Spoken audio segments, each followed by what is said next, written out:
All right, welcome back to Bosak's Rose City Rock. Tonight in the studio, ceremonial snips. That's their battle cry. Showcase the Rose City Rock, coming right out of Welland, Ontario.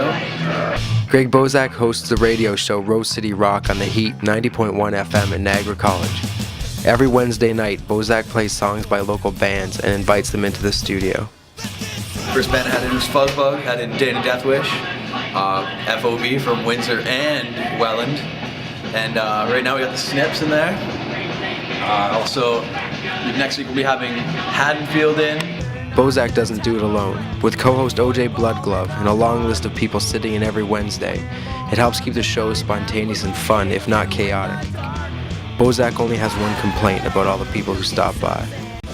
Much like a post office, way too much mail. I had the opportunity to be on the radio, and being on the radio is a good time. So I figured, why not have a bunch of people I know in, have a good time, like a party every Wednesday night, 9 till midnight. We got a gaggle of folks here in the studio tonight.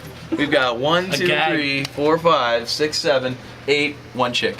Count me as 2, man. Oh shit, crap. Oh, you blew it on that one, buddy. God, I'm sorry. You should be ashamed of yourself. You don't hear this kind of stuff on real radio. Like, you hear crap. You hear Limp Bizkit. You hear crap music. You'll never hear Bosak on the real radio. Hopefully you would, but you don't. Well, I like being able to change the dial and hearing oh heat, like the same guy singing 8 different songs by 8 different bands. So I'm kind of sick of that. And why not just do this? Yeah, it's cool because everybody that wants to get on college radio can come on college radio, and everybody gets an opportunity, and it's how you want to use it. I haven't listened to the radio other than like college radio in probably like 6 years. Just because, except for I'm like in a car or something, it doesn't count. I don't sit at home and listen to music. I just don't like anything, I guess. I don't really like new bands either. Nothing's good anymore. When asked why the Rose City scene has such a strong following, Bosak and OJ agree that location plays a big part. But the fact that the bands seem to have far more talent and songwriting ability than any bullshit band you'll ever see on Much Music or MTV doesn't hurt. Plus, most of the bands are friends, and the fact that they support each other really helps each band turn it up to 11 and leave petty competitions at the door. It's a good spot. It's right in the middle of everything, like right in the middle of the Niagara region. Well, and you got Fawn Hill, kids from Thorold come down, Port Colborne sometimes. I don't know. Well, and just Rockin' City, everybody's realizing what to do, and there's not much else to do. Lately, it seems pretty rad that everybody's coming out, going to shows, like have kids, like 400 kids at them, and it's just really cool because everybody's getting into it lately. A lot of good bands, and I'm stoked about the scene. Kids come out. Everybody loves the music, love the bands. Everybody's friends. Yeah. It's good. Well, why do you... Unity. Unity. Yeah, it helps a lot that everybody's friendly, and not being friends with anybody in the other bands is gonna hurt because everybody's gonna think you're a prick. I love my band. We're just awesome. Dana Deathwish, they're rocking. I like Haddonfield. They fucking put on a good show every time. Snips, I don't see enough of. They play shows, but every time they do play, it's fine. Always a good time. Who else am I into? There's not many bands out there that play shows in Welland that I'm not into. Cool. If you play at a show, then I think you're rad. Eddie Moog and Haddonfield are my 2 favorites. Not gonna lie to you, I like them too. The rest can. Well, David Deathwish is good too. What? You guys want to mess some shit up? Yeah? Who doesn't? Balls, then you're fucking around with you, Dave. Look at all the diodes! What are those things?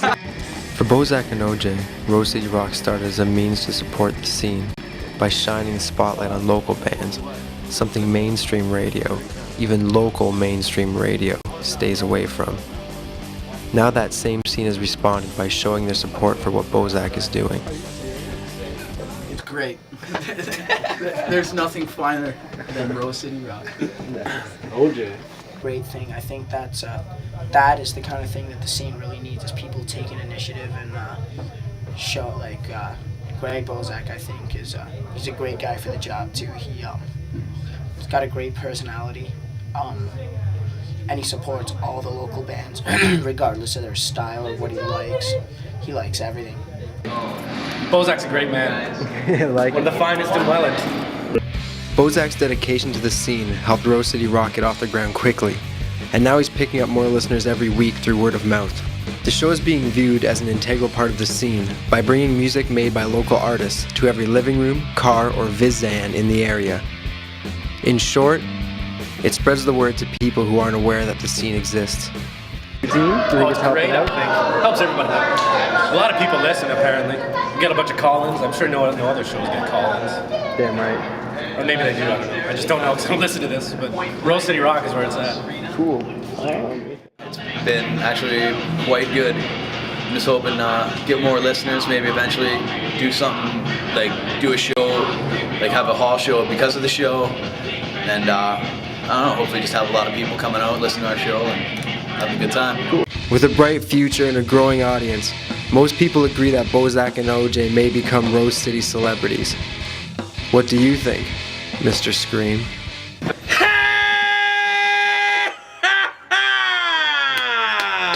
Loving it. Love that. Thanks, Mr. Scream. Man, I'm feeling kind of dizzy right there.